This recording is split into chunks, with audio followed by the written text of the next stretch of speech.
વધુ ચર્ચા કરીશું એલકેપી સિક્યોરિટીઝના જતીન ત્રિવેદી આપણી સાથે જોડાઈ ગયા છે। જતીનજી, ગુડ મોર્નિંગ અને સ્વાગત છે આપનું સીએનબીસી બજાર પર।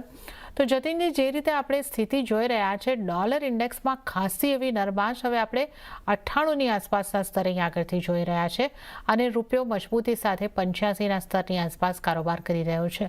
તો કરન્સીની ચાલને તમે કઈ રીતે જોઈ રહ્યા છો? જાના વેરી ગુડ મોર્નિંગ। જો કરન્સી માર્કેટ જે છે ક્યાંય ને ક્યાંય આપણે જોવા જઈએ તો એક સપોર્ટિવ મેજર્સ સાથે જ કામ કરી રહ્યું છે। પ્રોવાઇડેડ સપોર્ટ જે ડોલર ઇન્ડેક્સના તરફથી મળ્યો છે આપણને એક સ્ટ્રોંગ એસ્કેલેશન જે છે એ રૂપિયાના માટે મળી ગયું છે અહીંયા, બીકોઝ ક્યાંય ને ક્યાંય આપણે જોવા જઈએ તો ડોલર ઇન્ડેક્સની જે મોમેન્ટમ જે છે યુએસ ઇકોનોમિક સ્લોડાઉનના પાછળ અને ઇન્ટરેસ્ટ રેટનું જે સાયકલમાં જે હજી પણ અનસર્ટેનિટીનો માહોલ પાછો ક્રિએટ થવો આફ્ટર જેરોમ પાવેલ સ્પીચ, તો એના કારણથી ડોલર ઇન્ડેક્સના ઉપર જે પ્રેશર જે બનેલો છે એના કારણથી જે અન્ય કરન્સીઝ જે છે એમને એક સારો સપોર્ટ મળતો દેખાયો છે હમણાં રિસન્ટલી। ઇનફેક્ટ આપણે થોડાક હપ્તા પહેલા આનવારામાં જ્યારે વાત પણ કરી હતી ત્યારે વ્યૂ પોઈન્ટ એ જ હતો કે રૂપિયો જે છે અહીંયાથી પોઝિટિવના સંકેત આપી રહ્યો છે અને જે હિસાબથી એફઆઈએસની પણ બાઇંગના આંકડા આવી રહ્યા છે એના કારણથી રૂપિયાને સપોર્ટ કન્ટિન્યુઅસલી મળતો દેખાઈ રહ્યો છે। સો ટ્રેન્ડ હજી સુધી પોઝિટિવ લાગી રહ્યો છે જ્યાં સુધી એફઆઈએસની બાઇંગ કન્ટિન્યુડ રહે છે, અથવા એટલીસ્ટ સેલિંગ નથી આવતું આગળ જઈને, જ્યાં સુધી સાઇડવેઝ ટુ બાઇંગ મોમેન્ટમ રહે છે એફઆઈએસના તરફથી અને સાથે સાથે જ ડોલર ઇન્ડેક્સ 100ના ઉપર નથી જતો પાછો, ત્યાં સુધી મોમેન્ટમ જે છે ડોલર રૂપિયા પેરના માટે જે છે ક્યાંય ને ક્યાંય રૂપિયાના માટે સપોર્ટિવ રહેશે। 84.75 84.50 સુધીના લેવલ્સ જે છે આગળ ચાલતા આપણને જોવા મળી શકે છે, પ્રોવાઇડેડ જે રીતે મેં કીધું ડોલર ઇન્ડેક્સ 100ના નીચે જ રહે અને એફઆઈએસની બાઇંગ કાં તો સાઇડવેઝ મોમેન્ટમ પ્રેશર સેલિંગનો ન રહેવો જોઈએ એફઆઈએસ તરફથી। જી જ।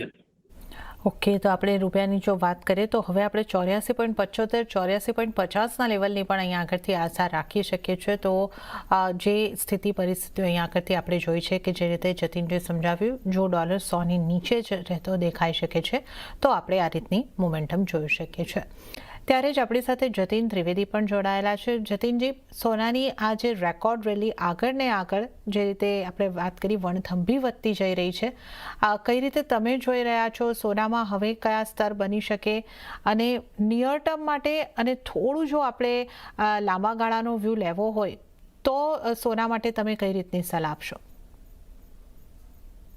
જો જેના જે હિસાબથી લાઈફ ટાઈમ હાઈઝ નું રેકોર્ડ જે છે કન્ટિન્યુઅસલી અહીંયા બનતું દેખાઈ રહ્યું છે આપણને, અને જે હિસાબથી આ બધી જે બ્લુ સ્કાય ઝોન અને ન્યૂ હાઈઝ પર કોમેક્સ માર્કેટ અને એમસીએક્સ માર્કેટ બે ચાલી રહ્યા છે, મોરલેસ અહીંયા માર્કેટ જે છે ક્યાં ને ક્યાં બધી વસ્તુનું પ્રાઇસિંગ કરી રહ્યું છે કે અનસર્ટનિટીનો માહોલ જે ટેરિફમાં હજી પણ બનેલો છે યુએસ ચાઇના વચ્ચે, ચાઇના તરફથી કોઈ એવા સ્ટેપ્સ ના આવવા કે જ્યાં કંઈ રેઝોલ્યુશન ઓફ ટેરિફને લઈને એની સપોર્ટમાં આવું। સેકન્ડલી, ડોલરનું જે પ્રાઇસ ઓલમોસ્ટ 10% જેટલું ઘટી જવું ઇન ધ યર ઓફ 2025, આ બધી વસ્તુઓ જે છે એક સ્ટ્રોંગ સપોર્ટ આપી રહ્યો છે। રશિયા યુક્રેનનું હજી પણ કોન્ફ્લિક્ટ જે છે કમ્પ્લી ટેબલથી ઓફ નથી થઈ ગયું રિસ્ક ફેક્ટરના હિસાબથી જોવા જઈએ તો બહુ બધા કારણોથી ગોલ્ડ જે સપોર્ટ મળી રહ્યો છે અને એવા કોઈ કારણો પણ નથી જેનાથી કે ગોલ્ડને રેઝિસ્ટન્સ દેખાઈ રહ્યું અહીંયા। જ્યાં સુધી લઈને જે કોઈ એવા સમજોતાઓની કોઈ વાતચીત ટેબલ પર નથી શરૂ થતી ત્યાં સુધી ગોલ્ડના માટે પરિબળો બધા પોઝિટિવ સંકેતો આપી રહ્યા છે। લેન્ડમાર્કના હિસાબે જોવા જવું તો 1 લાખનું એક બેઝ રેઝિસ્ટન્સ પકડીને ચાલુ પડશે આપણે અહીંયા હાલ ફિલહાલ, અને 98,000 પાસે સપોર્ટ। ઓકે, તો હવે 98,000 પાસે અહીંયા આગળથી આપણે સપોર્ટ બનતો દેખાઈ રહ્યો છે અને સોનાની કિંમતોની આપણે જ્યારે ચર્ચા કરી, દર્શકોને માટે અમે અહીંયા આગળથી ખાસ જણાવી દઈએ કે જો તમે સોનીને ત્યાં જ્વેલર્સને ત્યાં સોનું ખરીદવા જાઓ છો તો તમને કેટલા ભાવ ચૂકવવા પડી શકે છે એનું એક ગણતરી તમારી માટે અમે એ લોકો અહીંયા બતાવી રહ્યા છે। તો આપની સ્ક્રીન પર પણ આપ જોઈ શકશો, સોનાનો ભાવ જે છે આપણે લગભગ 99,178નો અહીંયા આગળથી ગણી રહ્યા છે। ઓછામાં ઓછો મેકિંગ ચાર્જને 10% અહીંયા આગળથી ગણી લઈએ તો 9,918 રૂપિયા જેટલો આ મેકિંગ ચાર્જ અહીંયા આગળથી લાગશે। જીએસટી જે તમને લાગવાનો છે 3% જેટલો, એ 3,273 રૂપિયા થશે। એટલે પ્રતિ 10 ગ્રામનું સોનું તમે ખરીદો છો તો આ કિંમત 1,38,000 12,373 જેટલી આવી શકે છે. તો સોનાની આ કિંમતોએ આપણે પહોંચી ચૂક્યા છે, એટલે એની ઇમ્પેક્ટ તો ચોક્કસપણે દેખાવાની છે. પણ હવે આપણે ચાંદીના કારોબારની પણ વાત કરી લઈએ. ચાંદીમાં પણ મજબૂતી આગળ વધતા વૈશ્વિક બજારમાં ભાવ $33 તરફ વધતા દેખાયા, જ્યારે સ્થાનિક બજારમાં શરૂઆતી કારોબારમાં આશરે 0.5% વધુની તેજી દેખાઈ છે અને 95,819ના સ્તરની પાસે કારોબાર થતો જોવા મળ્યો છે. જતીનજી, ચાંદીને કેવી રીતે જોઈ રહ્યા છો? અહીંયા પણ ખરીદારી તો કન્ટિન્યુ છે. ચાંદી માટે આપની કઈ રીતની સલાહ રહેશે? જના જો ચાંદી માટે આઉટલુક જે છે ગોલ્ડના કારણથી જ થોડુંક ખાલી પોઝિટિવ દેખાઈ રહ્યું છે, બટ અહીંયા એવા તો કોઈ પરિબળો નથી બની રહ્યા કે ચાંદીના માટે બહુ આઉટ પરફોર્મન્સ જે છે અહીંયાથી બની જાય, બીકોઝ બેઝ મેટલ માર્કેટ જે છે એ ક્યાંય ને ક્યાંય થોડું અંડર પરફોર્મન્સ દેખાડી રહ્યું છે. સેકન્ડલી, અગર આપણે જોવા જઈએ તો ગોલ્ડનું જે આઉટ પરફોર્મન્સ રહ્યું છે આ પહેલા 4 મહિનાના અંદર એ બહુ સ્ટ્રોંગ રહ્યું છે, જ્યાં આપણે રેકોર્ડ સ્તરો જોયા છે. અને ઇનફેક્ટ આ જે છે એ લાઈફ ટાઈમ ઓલું કહેવાય ને કે પહેલી વાર આપણે જોયું હશે કે this is for the first time in first 4 months itself એક નવા કેલેન્ડર યરના અંદર 30-35% રિટર્ન જે છે એ ગોલ્ડે રજીસ્ટર કર્યું હોય. આઈ ડોન્ટ થિંક મને એવું કંઈ યાદ આવે છે કે જ્યાં અમે પહેલા 4 મહિનાના અંદર ગોલ્ડને મોર દેન 35% રિટર્ન જે છે જનરેટ કરતા જોયો હોય. તો આ 2025 જે છે એ ગોલ્ડન યર તરીકે યાદ રહેવાશે મને લાગે છે ગોલ્ડના માટે થઈને. હિસ્ટોરિકલ યર રહેશે આ ગોલ્ડના માટે. અને ઓલરેડી જે પ્રાઇસ એક્શન ચાલી રહ્યા છે અને જે હિસાબથી ફ્રેશ હાઈસ પર ચાલી રહ્યું છે બાઇંગ, એના હિસાબથી સિલ્વરને હવે જે છે ક્યાંય ને ક્યાંય સપોર્ટ જરૂર મળશે, બટ થોડુંક લેટ રેલી આવશે, બટ આવશે જરૂર. પેશન્સનો ખેલ છે અહીંયા ઝરના. જેટલું પેશન્સ રાખશો અને જેટલું આને અલોકેટેડ રાખશો સિલ્વરને પણ, એટલું જ લાંબા ગાળે તમને ફાયદો જરૂર થશે. લેવલ વાઇઝ અગર હું વાત કરી લઉં તો $30 એક અલ્ટિમેટમ સપોર્ટ છે અહીંયા. લોંગર ટર્મ હોરાઇઝન જે ટ્રેડ કરતા એ લોકોના માટે આ વાત છે. અને $32 જે છે ઇમિડિયેટ બેઝ પર સપોર્ટ છે. જે સ્વિંગ ટ્રેડિંગ કરે છે એ લોકોના માટે એડવાઇસ છે કે $32 ઉપર જ્યાં સુધી ટ્રેડ કરે છે ત્યાં સુધી લોંગ પોઝિશન કાપીને નહીં જવાનું. ઓવરનાઇટ પણ હોલ્ડ કરી શકો છો, ડિપેન્ડિંગ અપોન કોઈ નેગેટિવ ન્યૂઝ નથી આવતા ત્યાં સુધી આમાં પોઝિટિવ આઉટલુક બનેલો છે. હાયર સાઇડ પર રેઝિસ્ટન્સ ઇમિડિયેટલી જે છે એ 97,000 પાસે છે. શોર્ટ ટર્મ ટ્રેડર્સના માટે એડવાઇસ રહેશે.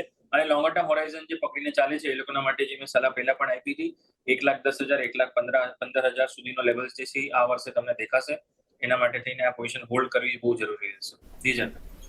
ઓકે, તો નિયર ટર્મમાં 97,000 અને લોંગર ટર્મમાં આપણે 1,10,000ના ટાર્ગેટ ચાંદીની અંદર બનતા જોઈ શકીએ છીએ. તો આપણે સોના ચાંદીની ડિટેલ અહીંયા આગળથી ચર્ચા કરી. સોનાનો માટે ઐતિહાસિક યર આપણે બનતું જોશું. અત્યાર સુધીના 4 મહિનાની અંદર તો આપણે રેકોર્ડ રેલી જોઈ છે. તો અત્યારે લઈશું એક નાનકડો બ્રેક, અને બ્રેક બાદ આપણે અન્ય કોમોડિટીઝની ચર્ચામાં જતીન ત્રિવેદી સાથે આગળ વધીશું.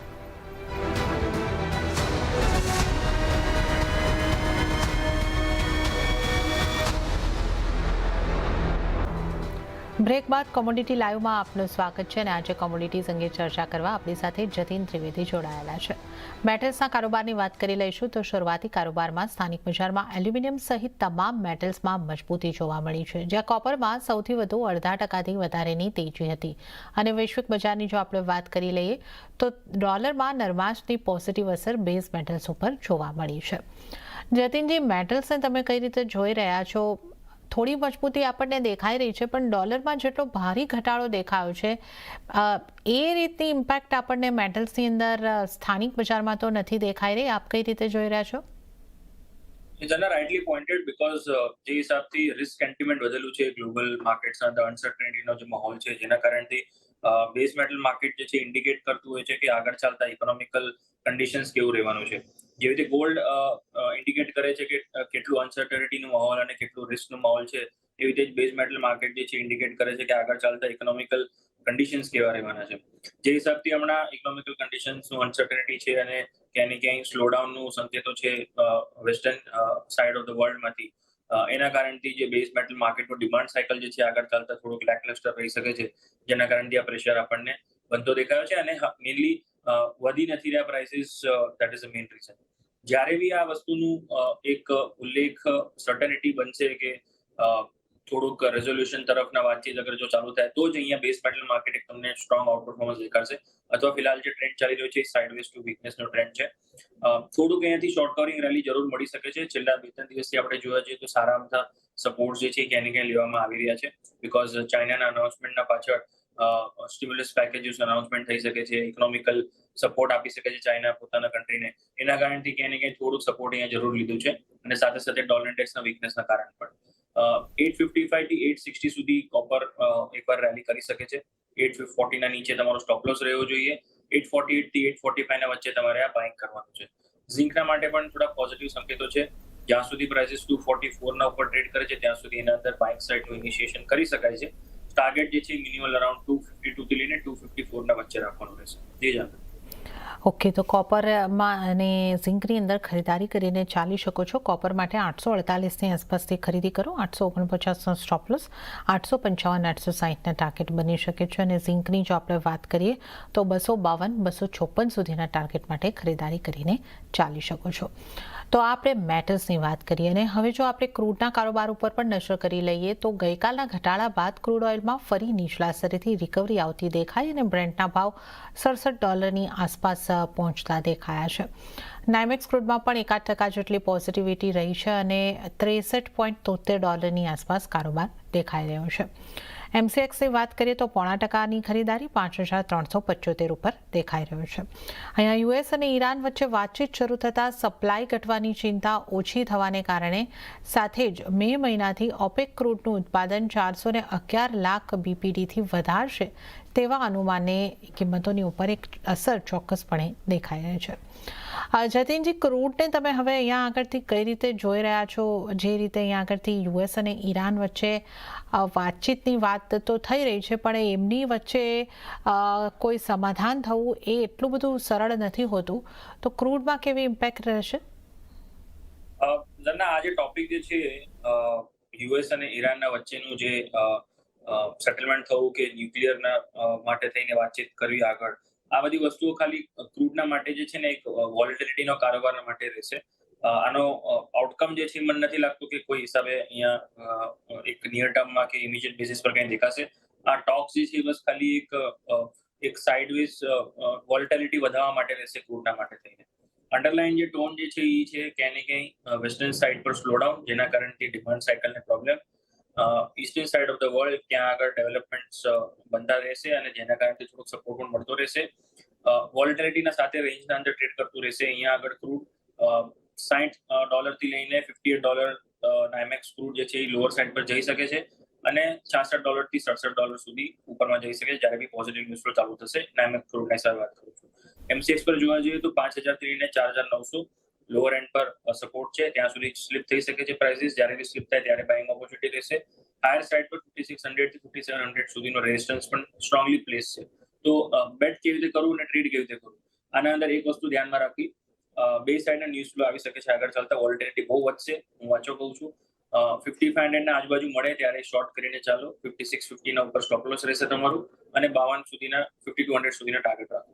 જો તમને ઉપરનો એસ્કેલેશન નથી મળતો, નીચે પહેલા મળે છે, તો 5,100 ના પહેલા ક્યાંય બી બાય કરવાની સલાહ તો નથી હમણાં. વીકનેસનો ટ્રેન્ડ જે છે એ બહુ ઝડપથી આવી શકે છે. તો 5,100 ના આજુબાજુ જ મળે ત્યારે જ એના અંદર બાઇંગ કરવી. શોર્ટ ટુ મીડિયમ ટર્મ 4,900 ના નીચે સ્ટોપ લોસ રાખો. ઓકે, તો 5100ની આસપાસ મળે તો બાઇંગ, અને જો 5500ની આસપાસ રહે તો સેલિંગ. આ રીતની રેન્જને તમારે ધ્યાને રાખીને ચાલવાનું રહેશે. અને નેચરલ ગેસમાં આપની કઈ રીતની સલાહ રહેશે? તો સેલોન રાઇઝના રણનીતિ બનેલી છે. નેચરલ ગેસના પ્રાઇસીસના આઉટલુક વીકનેસનો છે. 250 સુધીના ટાર્ગેટ રાખો. 260 ના રેન્જના આજુબાજુ સેલ કરવાની સલાહ રહેશે અને સ્ટોપ લોસ 265 ના ઉપર રાખવાનું રહેશે. જી જતીનજી, આપનો આભાર અમારી સાથે જોડાવા બદલ અને તમામ નોન એગ્રી કોમોડિટીઝ અંગે ચર્ચા કરવા બદલ. અને હવે એગ્રી કોમોડિટીઝના